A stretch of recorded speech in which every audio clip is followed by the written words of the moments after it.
할렐루야, 반갑습니다. 이 밤에 하나님께서 역사해 주셔서 하나님을 참으로 깨달을 수 있도록 은혜를 부어주시고 하나님이 우리에게 부어주시는 성령으로 말미암아 영생의 기쁨과 축복이 가득하시기를 주의 이름으로 축원합니다. 베드로와 및 모든 사도들은 어디를 가든지 누구를 만나든지 어디에서든지 복음을 전했습니다. 복음은 예수 그리스도의 죽으심과 부활하심에 대한 증언입니다. 이 증언을 믿으면 구원을 받는 것입니다. 고린도 교회에 바울이 고린도전서 15장 2절에서 이렇게 말했습니다. 너희가 만일 내가 너희에게 전한 그 말을 굳게 지키고 헛되이 믿지 아니하였으면 그로 말미암아 구원을 받으리라. 이 말을 굳게 지키고 세상 어떤 것과 바꾸지 아니하고 타협하지 아니하고 생명을 걸고 이 말씀을 지키고 그리고 믿으면 그 복음으로 말미암아 구원을 받으리라. 이것이 복음입니다. 모든 사람들은 절대적인 문제가 있습니다. 그 사람이 부자든 가난한 자든 작은 자든 큰 자든 그 절대적인 문제는 죄로 말미암아 하나님을 볼 수 없게 된 것, 영원한 죽음에 처하게 된 그 상태에 있었다는 그 문제입니다. 그러나 주님이 우리에게 택하신 백성에게 복음을 전해주셨습니다. 이 복음으로 말미암아 우리를 그 모든 죄의 권능에서 건져주시고 죄의 모든 책임에서 건져주시고 결국 죄의 오염과 더러움에서 우리를 건져주셔서 하나님의 영생의 복락을 누릴 수 있도록 우리를 살게 해주신 것입니다. 사람들은 이 복음을 알지 못합니다. 그저 죽으면 이 고통이 끝나는 줄 알아요. 그래서 죽음을 영면이라고 말하는 사람들이 있습니다. 영원한 잠을 자는 것이다. 그러니까 살다가 너무나도 어려운 일을 만나면 스스로 목숨도 끊습니다. 그런데 예수를 알지 못하고 믿지 못하고 죽는 것은 고통이 끝나는 것이 아니라 참 고통이 시작되는 것입니다. 그것을 사망의 고통이라 했어요, 성경에서는. 그 사망의 고통은 스스로의 힘으로 누구도 풀 수 없고 해결할 수가 없는 것입니다. 그것은 둘째 사망이요 심판이라 했습니다. 오직 예수 그리스도를 믿는 자들은 첫째 부활에 참여함으로 예수를 믿고 이 땅에서 거듭나서 우리가 그 부활의 영광에 참여함으로 둘째 사망의 해를 받지 아니하리라 그랬어요. 예수 그리스도 안에 있는 우리의 부활이시고 생명이신 주님 안에서 우리는 영원한 하나님의 생명의 기쁨과 즐거움 안으로 들어가게 되는 것입니다. 놀라운 복음이에요. 여러분, 이 복음을 누가 받을 수 있습니까? 이 복음을 누가 알 수가 있겠습니까? 사도들이 이 예수에 대한 증언을 전할 때 이 복음이 거짓이 아니고 풍설이 아니고 누군가 지어내고 꾸며낸 그런 이야기가 아닌 것을 어떻게 확신하면서 증언할 수 있었을까? 어떻게 전할 수 있었습니까? 그들은 부활하신 예수님을 보았습니다. 왜냐하면 하나님이 나타내셨기 때문에 볼 수 있었습니다. 우리 지난주 본문이죠. 40절 말씀 함께 읽겠습니다.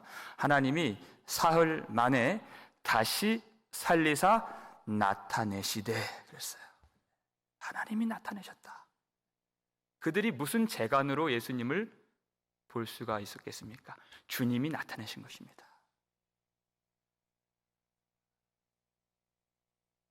안식 후 첫날이죠. 마리아를 따라서 베드로와 요한이 황급히 달려가서 무엇을 보았습니까? 비어있는 무덤을 보았습니다. 그런데 그날 저녁에 여전히 그들은 두려워했습니다.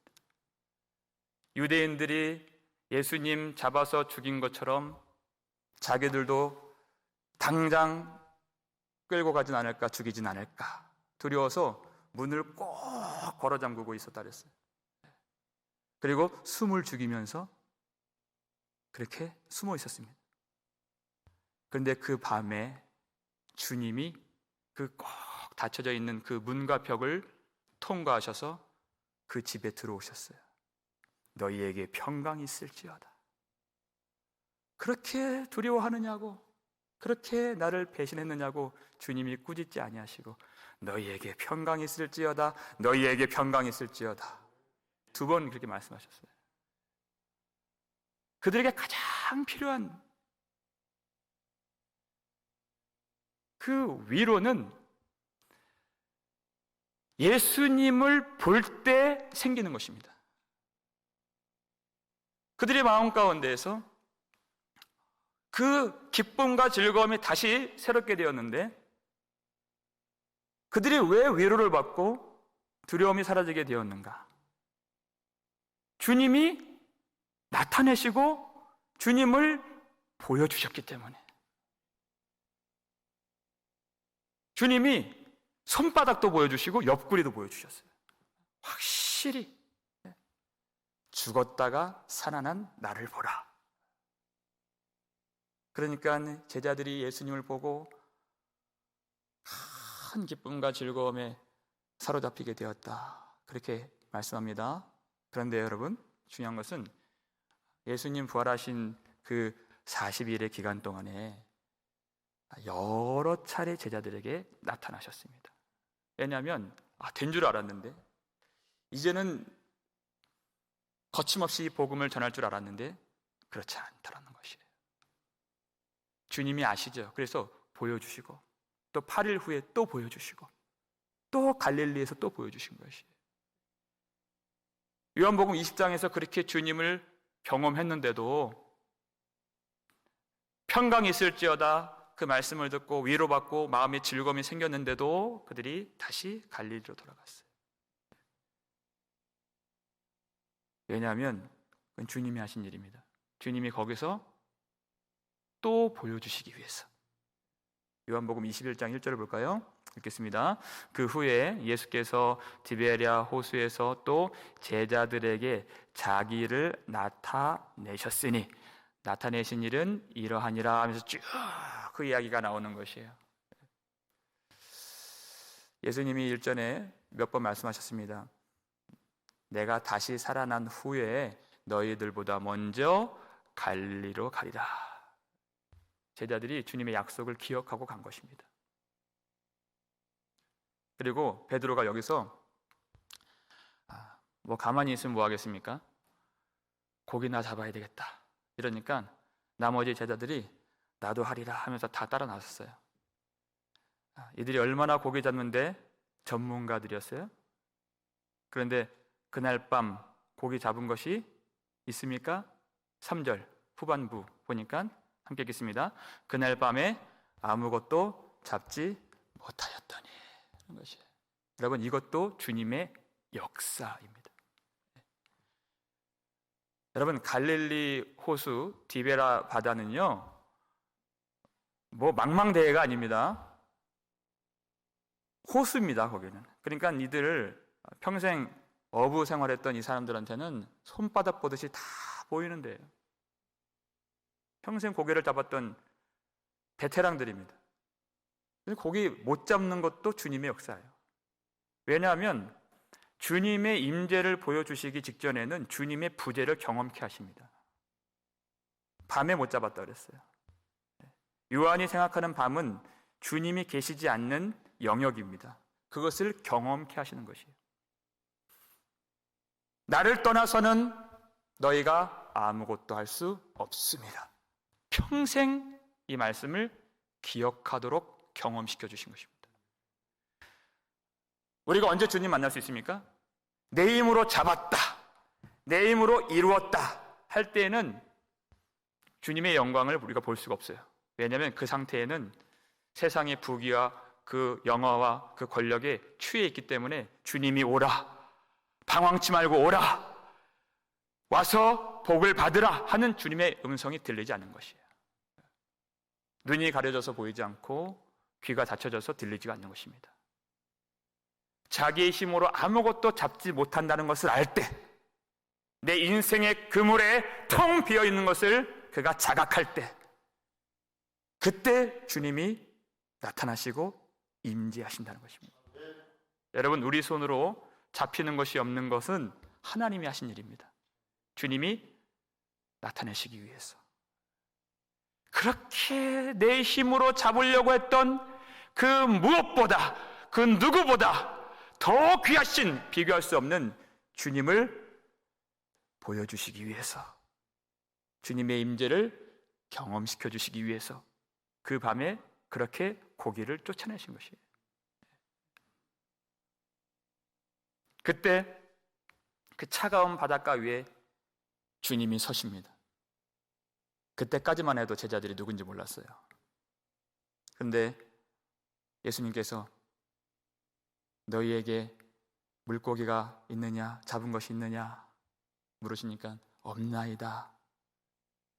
주님이 그러면 그물을 배 오른편에 던지라, 그리하면 잡으리라. 그들이 그대로 순종했습니다. 그랬더니 물고기가 너무 많아서 들 수도 없을 정도로 잡았어요. 그랬더니 요한이라고 추정하는 사람이 주님이시다 소리를 질렀어요. 베드로가 그 소리를 듣고 정신이 번쩍 나요. 그가 갑자기 그 소리 듣고 겉옷을 주섬주섬 입고 어떻게 했습니까? 바다로 뛰어들었어요. 여러분, 바다는 죽음의 세력으로 상징되는 곳입니다. 바다로 어떻게 뛰어들 수 있습니까? 그런데 주님이 거기 서시면 바다를 평정하시고 바다를 꾸짖으시고 모든 죽은 것을 그 앞에서 살리시는, 그리고 죽이는 것을 그 발 앞에 무력화시키는 모든 만유의 창조주가 되시고 심판주가 되시는 예수님이 계시면 바다라도 뛰어들 수 있는 것입니다. 바다가 가장 안전한 곳이 되는 것입니다. 베드로가 그것을 알고 첨벙하고 뛰어들었어요. 주님을 경험하면, 주님이 나타내시고 부활하신 주님을 만나고, 그리고 또 만나고, 그리고 또 만나면 이 세상에 대한 두려움, 이 세상에 대한 염려, 사람들에 대한 그 모든 두려움들 다 사라지는 것입니다. 바다에도 뛰어들 수 있을 정도로 그러니까 담대하게 주님만 바라보기 때문에 자신을 투신할 수 있는 것입니다. 그렇게 해서 예수님은 몇 차례 부활하신 그 몸을 그들에게 보여주셨습니다.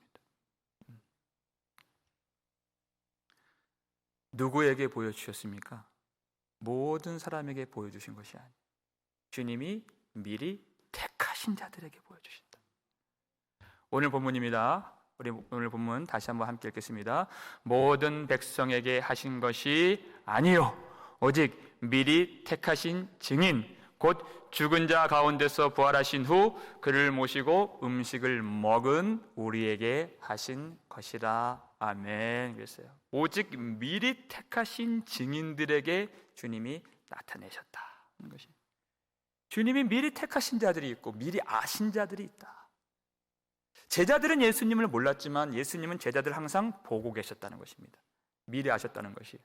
빌립이란 제자가 나다나엘을 찾아가서 그가 너무나도 감격스러운 나머지 모세가 그의 율법에 기록하였고 선지자가 기록한 그 일을 우리가 만났으니 곧 요셉의 아들 나사렛 예수니라 그랬어요. 그러니까 이 나다나엘이 나사렛에서 무슨 선한 것이 날 수 있겠느냐 반문해요. 아니다, 와서 보라.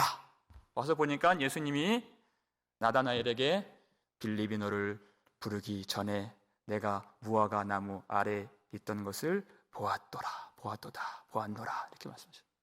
주님이 다 하신다는 거예요.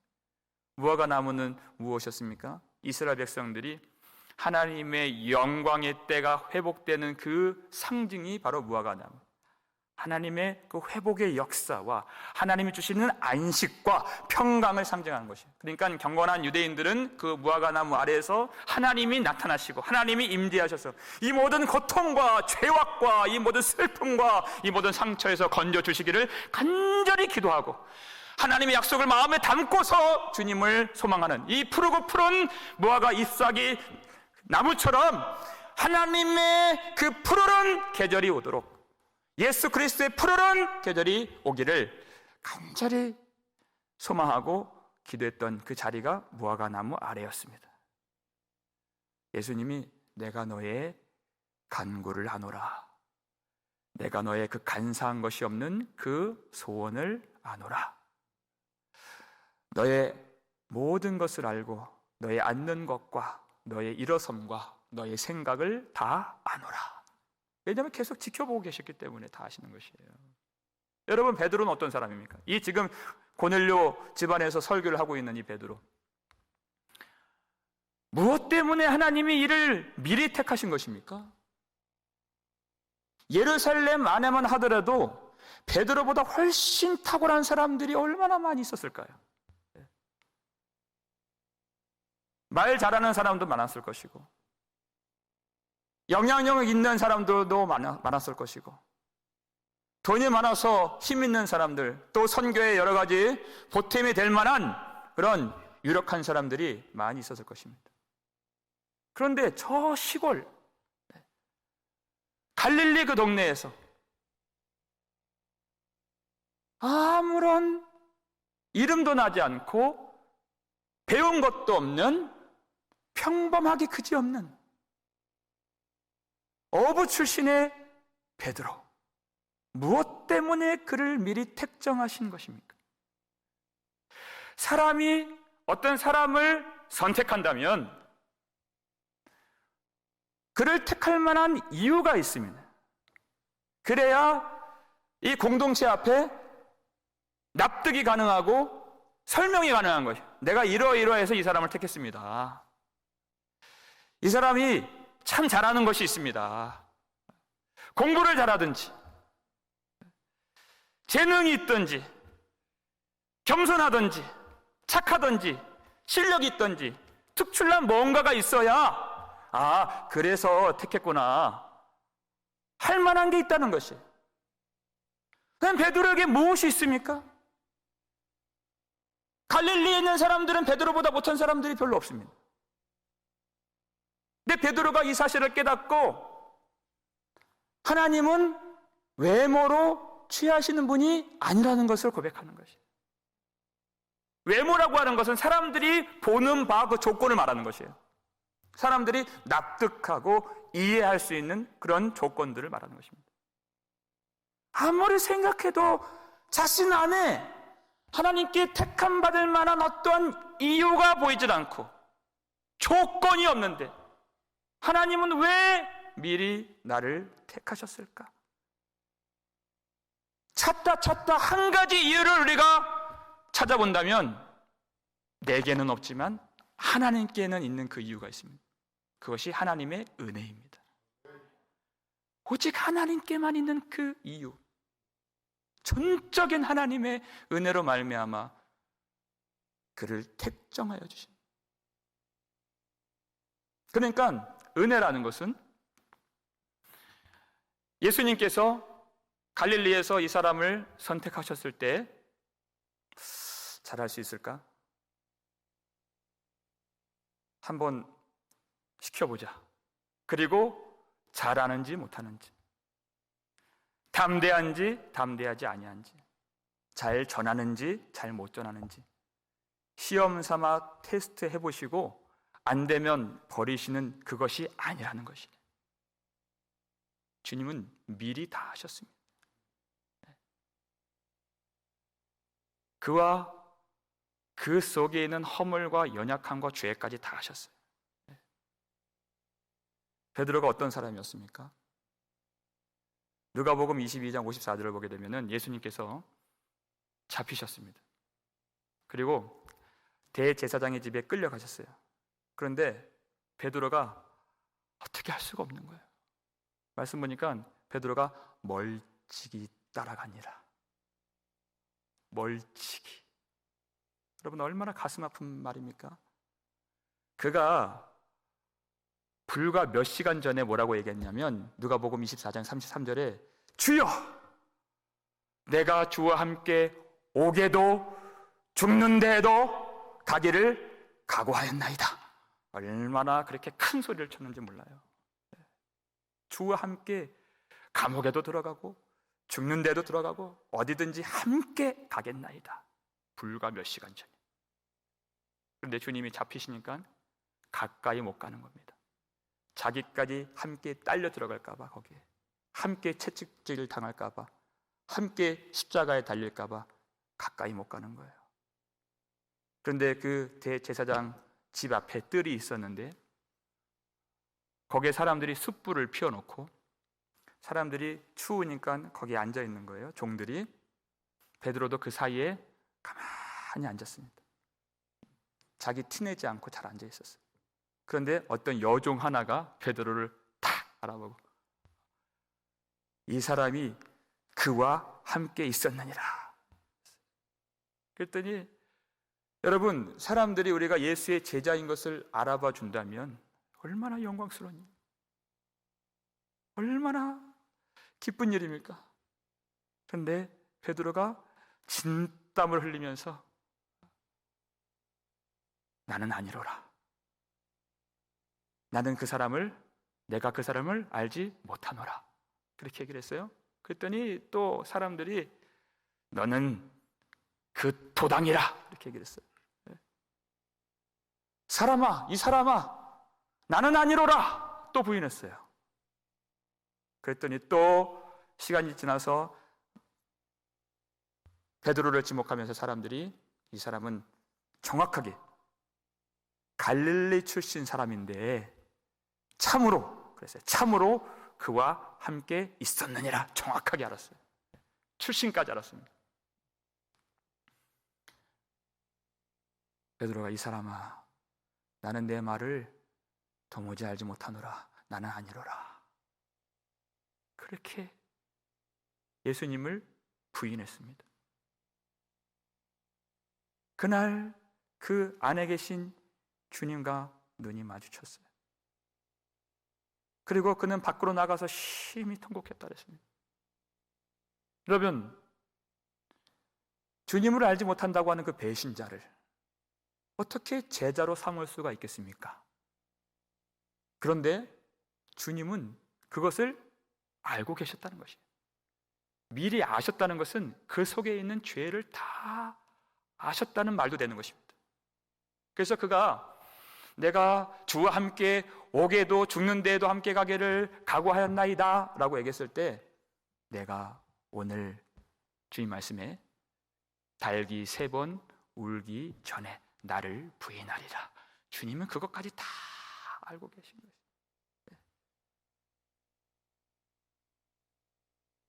주님이 그것까지 다 알고 계셨는데도 그를 제자로 삼으신 것입니다. 왜요? 하나님의 은혜라고 하는 것은 그의 행함으로 결정되는 것이 아니기 때문에 그의 행함과 잘못과 배신과 죄가 있기 전부터 하나님이 그를 택정하신 것이에요. 그것이 하나님의 은혜입니다. 그가 나중에 어떻게 하는가 보자, 잘하는가 못하는가 보자, 그리고 쓸지 말지 그때 결정하자, 그것이 아닙니다. 그가 넘어질 것을 아시고 배신할 것도 아시고 버릴 것도 아시는 주님. 그러나 그 행위가 있기 전부터, 아주 오래전부터 주님은 그를 미리 택하신 것이에요. 언제입니까? 베드로가 그렇게 호언장담하고 주님과 함께 죽기를 각오하였나이다. 그때 택하신 것이 아닙니다. 그 처음 예수님 만났을 때 갈릴리 호수에서 예수님 발 앞에 주여 나는 죄인으로소이다. 이 고백했을 때 주님이 그를 이 사람이면 되겠다, 그때 택하신 것이 아니에요. 베드로가 모태에 조성되기도 전에,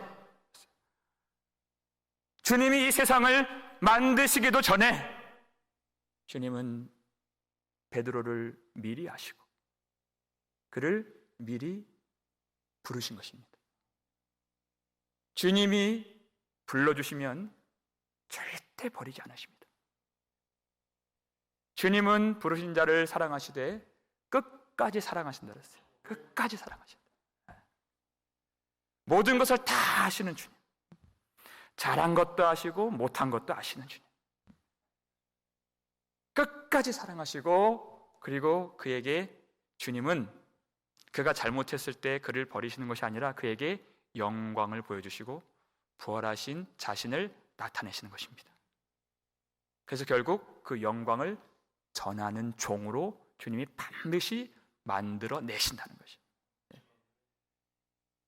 이와 같은 이 구속의 신비가 로마서 8장 29절, 30절에 잘 나타나 있습니다. 이 두 절 함께 읽겠습니다. 하나님이 미리 아신 자들을 또한 그 아들의 형상을 본받게 하기 위하여 미리 정하셨으니 이는 그로 많은 형제 중에서 맏아들이 되게 하려 하심이니라. 또 미리 정하신 그들을 또한 부르시고 부르신 그들을 또한 의롭다 하시고 의롭다 하신 그들을 또한 영화롭게 하셨느니라. 아멘. 하나님이 미리 하셨다, 그리고 미리 정하셨다는 것입니다. 만세 전에 정하신 하나님의 은혜 속에서 하나님이 그렇게 하신 이유를 여기서 정확하게 가르쳐주고 있습니다. 예수를 믿으면 천국을 간다, 그 정도의 구원이 아니에요. 하나님의 목적은 그 아들의 형상을 본받게 하기 위하여입니다. 이것이 구원의 목적입니다. 하나님의 아들, 그 완전하시고 거룩하시고 의로우시고 세세토록 살아계시는 예수 그리스도의 형상에 정확하게 걸맞는 그 모습을 본받는, 그것이 바로 하나님의 구원의 목적이고 이 계획을 주님이 시작하신 것이에요.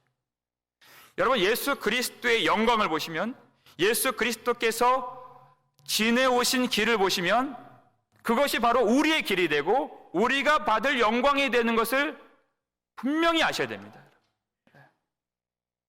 예수 그리스도께서 십자가에서 죽으시고 부활하신 후에 하나님이 그를 살리시고 지극히 높이시고 부활의 몸을 주님이 입으시며 하나님 보좌 우편에 주님이 앉으셨습니다. 그것은 우리와 전혀 상관없는 일이 아닌 것이에요. 그렇게 주님이 걸어가신 그 길이, 하늘 보좌로 올라가신 그 길이 바로 우리가 가는 길이라는 것이에요. 여러분, 주님의 형상을 잘 보십시오. 하나님의 계획은 주님의 형상에 우리가 완전히 들어갈 수 있도록, 본받을 수 있도록 그 일을 시작하셨고, 그리고 전능하신 능력으로 그 일을 반드시 이루시고 끝까지 성취해 내시는 하나님이시다. 하나님이 시작하신 일을 반드시 이루신다는 것입니다. 그 사이에 누구도 그 일을 방해할 수가 없고 누구도 그 뜻과 계획을 어그러뜨릴 수가 없는 하나님의 지혜로 시작하신 모든 이 계획들을 하나님의 능력으로 이루시고 하나님이 모든 만물을 통치하시고 영원히 그것을 다스리신다는 것이, 예수 그리스도를 본받게 하시려고 주님께서 우리를 미리 아시고 그리고 미리 정하시고 정하신 그들을 주님이 부르시고 부르신 그들을 주님이 의롭다 하시고 의롭다 하신 그들을 주님이 영화롭게 하실 때, 여러분, 그 사이에 우리가 무엇인가 우리도 했습니다. 내가 기여했습니다. 내가 보탰습니다. 할 만한 것이 들어갈 자리가 있나요? 이 구원의 사슬 속에 우리가 무엇인가 했다 하는 자랑이 들어갈 자리가 전혀 없는 것이에요. 모든 것이 다 하나님의 은혜라는 것입니다. 그러니까 주님이 나는 알파와 오메가요, 처음과 마지막이요, 시작과 마침이라 하는 것이에요. 우리가 무엇인가 보태었다고 할 수가 없는 전적인 하나님의 은혜 속에서 주님이 우리를 불러주신 것이에요. 우리의 처음의 시작은 허물과 죄로 죽었던 우리였습니다. 전혀 소망이 없고 가능성이 없고 능력이 없었던, 하나님을 알만한 지식이 없었던 우리의 출발이었습니다. 근데 하나님이 미리 아신 그 백성들은 반드시 예수 그리스도의 그 영광의 모습까지 자라게 하시고 그 일을 이루시기까지 절대 버리지 아니하신다는 거죠. 우리 하나님 절대 버리지 아니하신다. 얼마나 놀라운 약속의 말씀입니까? 이 전적인 은혜 가운데에서 그렇게 주님께서 영화롭게 하시기 때문에 주님의 나타나심을 본 제자들은 그렇게 주님의 형상을 본받아서 성령으로 충만하게 해주신 그 제자들 속에 예수님이 거하시기 때문에 주님의 권능이 그 속에 있습니다. 주님의 영광이 그 속에 있습니다. 주님의 능력이 그 속에 있고 주님의 마음과 주님의 성품이 그 사도들 속에 있었어요.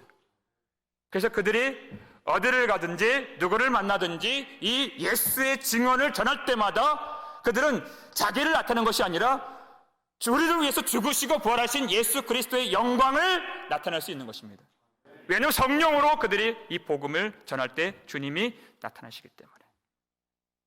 그래서 이 복음을 듣고 주님을 믿는 자들은 그들도 주의 영광을 보고 예수를 믿고 예수를 사랑할 수 있게 되는 것입니다.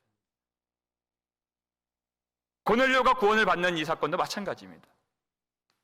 베드로가 어느 순간 자신이 구원을 받고 예수를 알게 된 것이 자신의 행위에서 난 것이 아니고 자신의 모든 잘한 것과 잘못한 것이 자신의 선과 악이 있기도 전에 하나님의 영원한 구원의 계획 가운데 먼저 있었다는 것을 깨닫고 그 전 같으면은 유대인들이 다 거부했던 이방인이 복음을 전하려고 생각조차도 안 했어요. 그래서 베드로는 유대인들만 있는 곳을 맴맴 돌았습니다. 그런데 그 은혜를 깨닫고 외적인 조건을 보지 아니하고 이 고넬료에게 담대하게 복음을 전할 수 있었던 것입니다. 고넬료가 구원을 받는 것도 그가 구제를 많이 했기 때문에 구원을 받는 것이 아니고 그가 하나님 앞에 기도를 많이 했기 때문에 구원을 받는 것이 아니라 그의 구제와 기도가 있기 전부터 하나님의 은혜 속에서 작정되고 택함 받은 전적인 은혜 안에서 고넬료가 구원을 받는 것을 알기 때문에, 하나님이 구원하실 자를 구원하신다는 것을 알기 때문에 이 복음을 담대하게 전할 수 있었다는 것이에요. 이 은혜를 깨달을 수 있으니까 베드로가 어디 있다가 지금 이 가이사랴로 부름을 받았습니까? 요바에 있는 무두장이 시몬의 집에서 그가 유숙하고 있었다고 성경이 말씀했잖아요. 날마다 그 부정한 짐승의 사체를 만지고 더러운 짐승의 피에 손을 대야 하는 이 무두장이 시몬, 예전 같으면 아마 근처에도 가지 않으려고 했을 것입니다. 그런데 주님의 은혜, 자기를 미리 아시고 전적인 은혜 속에서 특정해 주시는 하나님의 은혜, 그 은혜를 알고 나서는 외적인 조건을 가지고 사람을 판단하는 것을 다 버렸습니다. 그러니까 그 집에 들어가서 유숙하고 그와 함께 먹고 그와 함께 마실 수가 있었던 것이에요. 주님이 우리를 구원하신 것이 바로 이것입니다. 주님이 우리를 왜 구원하십니까? 우리에게 일시키려고 구원하시는 것이 아니에요. 주님은 우리와 함께 먹기를 원하시고 마시고 누리기를 원하신다는 것이에요. 그래서 부활하신 예수님을 만났을 때 베드로가 이 설교 속에서 굳이 이 말씀을 끼워 넣은 것이에요. 부활하신 주님이 어떤 분이신가? 오늘 본문 후반절을 볼까요? 중반 이후에 함께 읽겠습니다. 곧 죽은 자 가운데서 부활하신 후 그를 모시고 음식을 먹은 우리에게 하신 것이라. 아멘. 그를 모시고 음식을 먹은 우리에게. 참 독특한 표현이에요. 근데 이 속에 너무나도 중요한 구원의 진리가 들어가 있는 것이, 부활하신 주님은 우리와 함께 식사하시는 주님이시다. 먹으시는 주님이시다. 베드로가 예수님 주님이시다, 이 요한의 소리를 듣고 바다에 첨벙 뛰어들었다 그랬어요. 그리고 무트로 나와 보니까 가장 먼저 보인 것이 무엇이었을까요? 숯불이 있었습니다. 그리고 숯불 위에 생선이 구워지고 있었습니다. 그리고 떡이 있었습니다. 숯불과 생선과 떡이 있었어요. 그때 주님께서 물고기 잡은 것 좀 가져와라. 그리고 와서 조반을 먹으라. 부활하신 주님께서 아침을 먹으라 이렇게 말씀하신 것이죠. 왜 십자가 앞으로 나오지 못했는가? 왜 그날 밤 대제사장 그 뜰 숯불 앞에서 나를 3번 부인했는가? 그거를 묻지 않으셨습니다. 주님은 조반을 먹어라. 주님이 아무 말씀 안 하시고 행동으로 보여주셨어요. 요한복음 21장 13절 14절입니다. 읽겠습니다.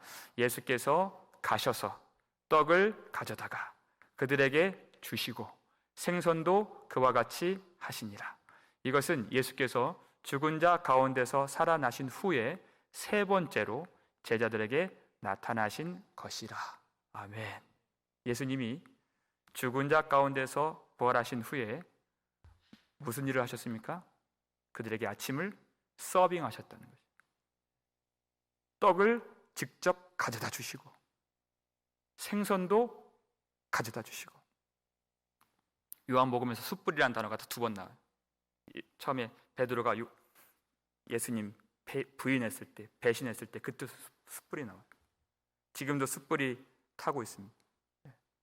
주님 앞에 할 말이 없는 것이, 가까이 다가갈 수가 없는 것이. 그러니까 예수님이 가셔서 떡을 가져다가 먹으라. 생선도 주님이 직접 가져다가 그것을 먹으라. 같이 먹자. 아침 먹자. 부활하신 주님이 밥을 먹자고 하시는 것이에요. 여러분, 밥을 먹는다는 것은 너무나도 깊은 그 속에 의미가 담겨져 있는 것입니다. 여러분, 배신자와 밥을 먹을 수 있겠습니까? 원수하고 밥 먹을 수 있겠습니까? 우리는 항상 가족과 식사를 합니다. 가족도 기분이 언짢고 그날 싸우면 밥 같이 먹고 싶지 않습니다. 밥을 먹는다는 것은 주님이 그들을 다 용서하셨다는 것이에요. 그들의 허물을 더 이상 따지지 않으신다는 것입니다. 그들 스스로 가까이 올 수 없는 그들의 연약함이 있고 허물이 있고 잘못이 있고 죄가 있지만, 그리고 여전히 세상이 두렵고 하나님 앞에서도 면목이 없는, 그래서 고개를 떨구는, 능력도 없고 믿음도 없는 그들에게 주님은 하나님의 평강을 주시고 위로를 주시고 다시 소망을 주시고 그들을 안심시키시고 그들에게 축복하시고 믿음을 세워주기를 원하셨다는 것입니다. 가족처럼 품어주기를 원하셨다는 것이다. 얼마나 놀랍습니까? 조반을 와서 먹으라 하신 것이에요. 주님이 우리를 불러주신 것은 어떤 험난한 어떤 삶 속에 우리를 던져버리시고 주님이 이루신 어떤 그 목적에 우리를 일꾼으로만 삼으시는, 그렇지 않습니다. 궁극적인 목적은 주님이 우리와 함께 먹고 또 마시고 누리고 즐기고 교제하기를 원하신다는 것이에요. 사랑하기를 원하신다는 것이에요. 그래서 여러분, 복음서를 보면 예수님 부활하신 다음에 어떤 행동을 하셨다는 말씀이 많이 없습니다. 어떤 행동을 하셨다 많이 없어요. 그런데 유독 눈에 띄는 것이 뭐냐면 예수님이 제자들과 함께 잡수신 것이. 누가복음 24장 30절을 봐도 엠마오로 가는 그 두 제자, 그들에게 말씀을 가르치시고 그들과 함께 유하시고 그들과 함께 음식을 잡수시고 떡을 떼사 축사하셨다 그랬어요. 부활하신 주님은 함께 잡수시는 주님이시다. 좀 그 밑에 가면 누가복음 24장 43절도 봐도 예수님께서 구운 생선 한 토막을 잡수시는 내용이 또 나오는 거예요. 부활하신 주님은 자꾸 드시는 거예요. 그래서 죄가 많았던 라오디게아 교회가 있었죠. 안약을 사서 발라봐라 했던 그 교회. 그래서 그들에게 주시는 내가 사랑하는 자를 책망하노니 열심을 내라 회개하라 그랬어요. 열심을 내라 회개하라. 그렇게 열심으로 회개하는 자들이 받을 축복이 무엇인가? 그 약속이 바로 요한계시록 3장 20절 말씀이에요. 읽겠습니다. 볼지어다 내가 문 밖에 서서 두드리노니 누구든지 내 음성을 듣고 문을 열면 내가 그에게로 들어가 그와 더불어 먹고 그는 나와 더불어 먹으리라. 이후로 생명 양식 주와 함께 먹으며 그 다음 뭐죠? 그 생명 시냇가에 살리라. 네. 주님과 함께 길이 살리라. 주님이 우리와 함께 식사하기를 원하신다는 것입니다. 여러분, 이게 구원이에요.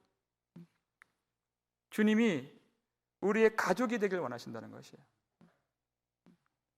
너희는 내 백성이 되고 나는 너희의 아버지가 되리라. 주님이 우리와 함께 하길 원하신다는 것이에요. 네. 믿음으로 말미암아 모든 거리감 없이 두려움 없이 불평 없이 가리워짐 없이 정말 친밀한 교제를 누리길 원하시고 우리 모든 삶을 다 공유하길 원하시고 주님이 주시는 그 좋은 것들을 다 누리길 원하셨어요. 이기는 자는 생명나무의 열매를 주어 먹게 하리라 그랬어요.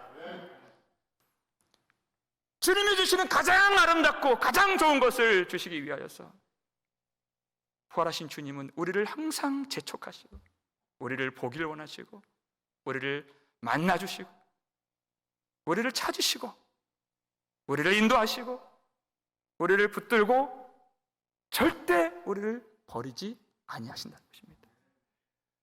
우리 모든 삶을 다 아시는 주님, 그 삶을 다 주님께 맡기길 원하시고 주님이 주시는 그 축복을 다 받아서 누리길 원하시는 주님, 예수 그리스도 안에 있는 모든 생명의 기쁨과 복락과 즐거움과 안식과 평안을 다 받아서 충만하게 누리며 그렇게 영원히 함께 살기를 원하시는 주님이십니다. 그 주님의 은혜를 우리가 참으로 알기를 원하는 것이에요. 그 일을 위해서 만세 전부터 우리를 택하신 주님, 택하신 은혜, 함께 먹고 마시고 누리는 그 은혜를 깨달아서 우리가 주님을 미리 택하시고 불러주신 그 주님의 사랑을 알고 우리도 주님이 우리를 그렇게 가까이 하길 원하시는 그 마음처럼 우리도 주님을 가까이 하기를 원하는 저와 여러분 되시기를 주의 이름으로 축원합니다. 그렇게 주님을 사랑하는 마음, 주님으로부터 오는 그 좋은 것들을 먹기를 원하는 마음. 내가 생명의 주님을 떠나서 어디로 가오리까? 이 말씀을 참으로 기뻐하면서 주님이 주신 이 생명 양식을 날마다 찾는 교회, 그런 성도가 되어서 우리가 주의 마음으로 주의 사랑을 전하면서 주님 안에 있는 우리 형제 자매들과 함께 먹기를 원하고, 또 세상에 나아가서 부활하신 주님의 이름으로 십자가와 부활의 복음을 능력 있게 전하는 증인된 삶을 사는 복된 교회가 되기를 주의 이름으로 축원합니다.